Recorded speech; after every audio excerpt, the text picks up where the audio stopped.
We are in the information age, also known as the digital age.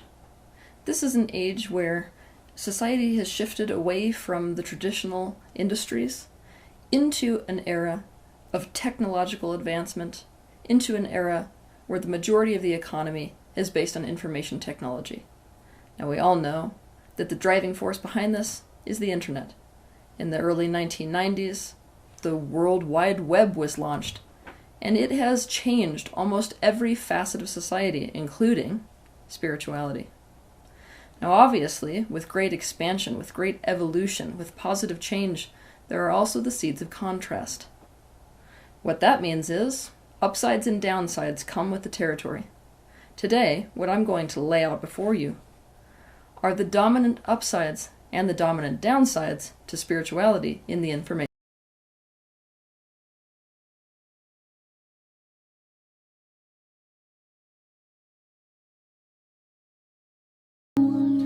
First, let's start with the upsides.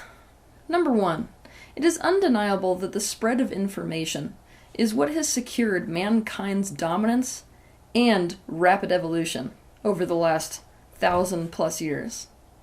Now, we can debate later about whether or not that is actually in alignment with the greater universe itself and whether that's actually a good thing, but let's drop that argument for now and just say that for the sake of an upside, it's absolutely undeniable that the spread of information is what has put us in the dominant spot in the world today.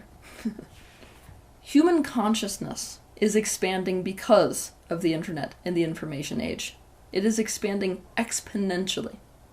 Anything that anyone wants to know is just one click away. So many people have access to spiritual information that they would never have had access to before. And as a spiritual teacher, you can get your information to people who would never have been able to access your information before. If someone is desperate and in pain, information about how to get out of it is literally one click away. It can be an incredible tool for good.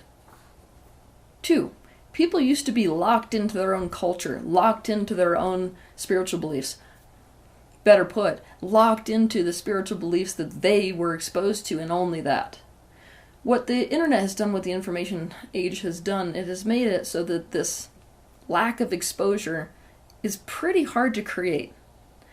Now, this means that people who would have been locked into their own culture and their own spiritual beliefs now are more likely to be exposed to alternative opinions, different spiritual practices, and a great many more tools. Basically, there are alternative spiritual paths to choose from instead of just one. What this means to somebody like me is, we just might actually be capable of taking the best of what every spiritual path has to offer. 3. We are able to connect with and potentially meet up with people who we would never have connected to before the internet. This brings us actually closer to unification, or I should say it can. We all know that the information age has also led to a kind of isolation which we weren't aware of before. However, think about yourself, especially if you're in Teal Tribe. How many people have you met based off of this internet connection that you would never have connected to before? Now, what's really interesting, takes this concept of connection through the information age one step further, is that the internet is a bit of a bridge towards what we call a group mind. A group mind has occurred in some species, which steps people in a direction where everybody shares a similar perspective. Because in a group mind, you have access to everyone's perspective. So it's about as close as a group or a species can actually get to objective perspective. So, what if the information age is stepping the human race towards a group mind? Collective consciousness. Could you imagine for a minute if every individual in a species knew what everyone in that species knew? 4. It used to be that spiritual teachers, gurus, priests, what have you, they were the way that other people accessed God or accessed non-physical dimensions. They were like a doorway that you had to pass through. What the information age has done is it has taken gurus and priests and all of these people off of their pedestals. Now, we're going to get into some of the downsides to this later, but one of the upsides to this is it forces people to have to find their own access to what they call God, what they call the greater universe, their non-physical self, their higher self, their own intuition. And this is beneficial because taking certain people off of the pedestal not only means that a person has to find their own empowerment, it also means that these people have less capacity to create negative control dynamics by virtue of being the only way that people had to get to heaven, or the only way that people had to get to God, or the only way that people got this information.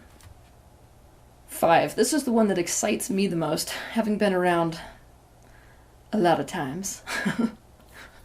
What the information age has done is it has made it so that information is available to all classes, all races, all abilities, all creeds.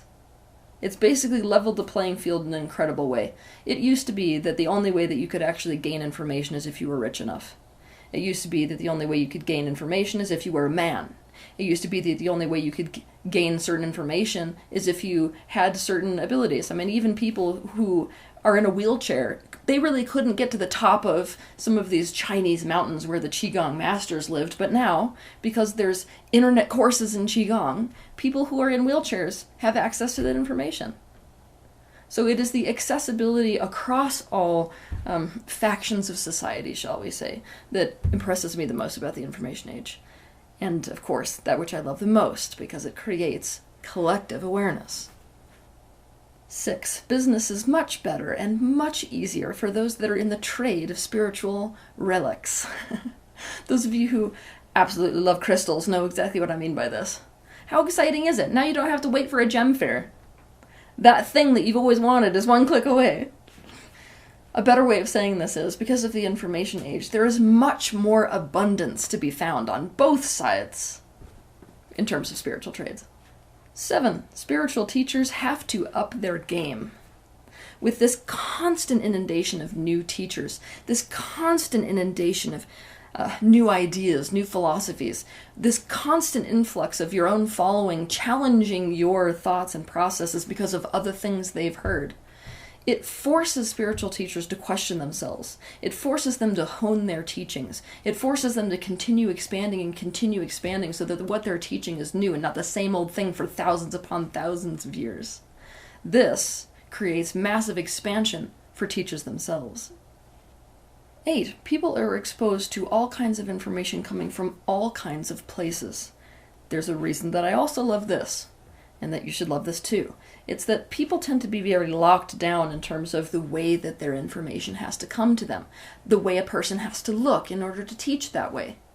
Now, what the information age has done is it has basically thrown this little element into the human consciousness, which is actually that thing you want to know could come from anywhere, at any time, and it could look like anything, which has actually expanded the human mind and opened it in a big, big way. Because of this particular shift, extreme polarization is actually occurring within the human race, but extreme polarization tends to be the step of conflict before genuine integration occurs. So whether we can see it right now or not, this element is actually pulling us the fastest in the direction of genuine integration, where we consider every aspect of the universe itself to be an integral and important and valuable aspect to the greater whole. 9. There are so many positive implications for globally organized events and situations. Things like globally organized meditations, globally organized prayers, movements, shared information. Now let's go to the downside, shall we? The first point is going to be the longest and the one that needs the most thought. So this first negative thing is that there's this idea within the spiritual communities that the more people that there are teaching, the better, because all of this information is going to be spread even further and even more. This ideology actually isn't accurate. Now, I know that a lot of you are going to balk at that, but I'm going to put a few points before you today. In the information age, everybody imagines themselves as having something relevant to teach, and everybody imagines themselves to be an influencer. This has created some key problems. First, anyone and everyone imagines that it is their place to be a spiritual teacher. People imagine themselves to be experts just based off of all the information that they have ingested, not even digested. As a result, there is absolutely zero respect or recognition of authority for genuine spiritual teachers and leaders. Second, competition in the spiritual field has become 100 times worse than it is even in the professional sports world. Unless you want to work a day job and keep spirituality as a hobby, spirituality is also a business for healers and teachers. In a market that's flooded, competition is fierce. There's this illusion that many people in the spiritual field who haven't made this their business have, which is that teachers and healers and whatever, when we get together, it's this attitude of, oh my God, I love you, and we all love each other, and it's a family, and we're changing the world positively together. This could not be any further from the truth. The way that it really works is like this. There's one expo per year, and there's 3 book contracts that are going to be offered to authors this year. And the attitude within the spiritual field is, it better be me instead of you. And the only way it's going to be me instead of you is if I have more followers than you. Now, I'm going to be honest with you. This also opens the door really super wide for people who have terrible information, but are awesome at marketing. I'm going to tell you something that's going to probably creep you out today. Oprah Winfrey is actually more spiritually influential than almost every other spiritual leader in the world today, except the Pope. Third, it has created diffusion for teachings instead of promoting teachings and teachers themselves. What happens in the information age is that people who learn from a teacher learn all they want to from the teacher until they imagine themselves to be capable of teaching. Back in the day, in order to amass a giant following, you had to be good at what you did. You had to be sharing good information. You had to be an incredible leader. You had to have a lot of charisma in order to create that. Today, there's a kind of thought that all you need is a computer. So this means often once the followers of a spiritual teacher have learned everything they want to from the teacher, they strike out on their own. They begin to compete with the original teacher by posting themselves as the new teacher, but using all the same content. Just to put this into context for you, because most of you are familiar with the story of Christ, right? I want you to imagine that Christ spends years upon years, or months in the information age, disseminating his teachings and his information to all of his disciples. Now imagine that all of his disciples decide to claim Jesus' teachings as their own and set themselves up on a pedestal as equal to him. So now Matthew imagines himself to be a Christ. And now it's about the gospel according to St. Matthew. Now, what the people in the information age don't see is that this does not lend energy to Christ and Christ's movement. This actually takes energy from Christ. What this has created is this very distrustful, almost distant energy between gurus and their disciples, between teachers and the people who are following that content. Fourth, this saturation has actually lent itself to the human ego in incredibly, incredibly damaging ways. So here's what I mean by that. In a market that is flooded not only by more genuine teachers, but also people who are completely unaware teachers, who don't have any place being in the dissemination of information type of a field, who just imagine themselves to be there and are there for the sake of their own ego. What happens is that it allows for people to teacher hop. Now, what somebody like me, this is actually my least favorite thing about the information age, I'll tell you. So this is my point number 1 for the issue with the information age and spirituality. Teacher hopping is fueled mostly and mainly by the ego. This is very different than finding what tools work for you and actually improving your spiritual practice based off of the exposure to other ideologies. This is, I'm going to choose whatever ideology suits my ego. The spirituality of today is a fast track to avoidance. The spiritual path is not an easy path. The path of awakening burns away the layers of the human ego. It separates you from it so you can then integrate it. Now, many seekers have decided, subconsciously, that the reason they really want all this information and to be spiritually aware is because they think it's going to lead them to some form of comfort. Now, this means they're going to gravitate towards whatever teachings are comfortable, not whatever teachings are actually going to create awakening. I want you to think about that just for a minute. What are the negative implications if people gravitate towards those teachers and philosophies that make them feel the best? For example, let's say somebody's caught in an unconscious pattern, and so a specific spiritual teacher says, look, you need to do some shadow work. You need to look into these deep reasons and emotions behind why you're doing what you're doing so that you can actually gain your free will and start to make choices in your life to change that behavior. Now, we already know that hearing that's probably not going to be a super comfortable process. You probably have to face things about yourself you don't really want to face. Now, say there's another teacher out there who says something like this. You don't need to focus on any of that, actually. No, because you create your own reality. So all you need to do is focus 100% on what you want to have be created. You don't have to become aware of yourself at all. In fact, denial is a great thing when you're trying to create your own reality. Just focus on whatever feels good. Now, if you're a kind of person who just wants comfort, which one of these two philosophies are you going to side with? You're going to abandon the teacher you currently have and join up with this other one. Why? Because it feels good. A lot of things that feel good aren't necessarily good for you. I can tell you personally that as a spiritual teacher in the information age, the message that we continue to get through followers, and it gets worse and worse the more information that they have, is make me feel good. If you don't make me feel good, then I'm going to abandon you as a follower. Not only that, I might actually turn against you. That means that teachers like me are a little bit jealous of what it used to be like 1,000 years ago, because people who actually respected authority, people who weren't able to teacher hop like this, when you, coming from your position of authority, were actually telling them, actually, this is something you need to face, this is something you need to focus on, people would actually listen. The likelihood of them actually listening today is very small.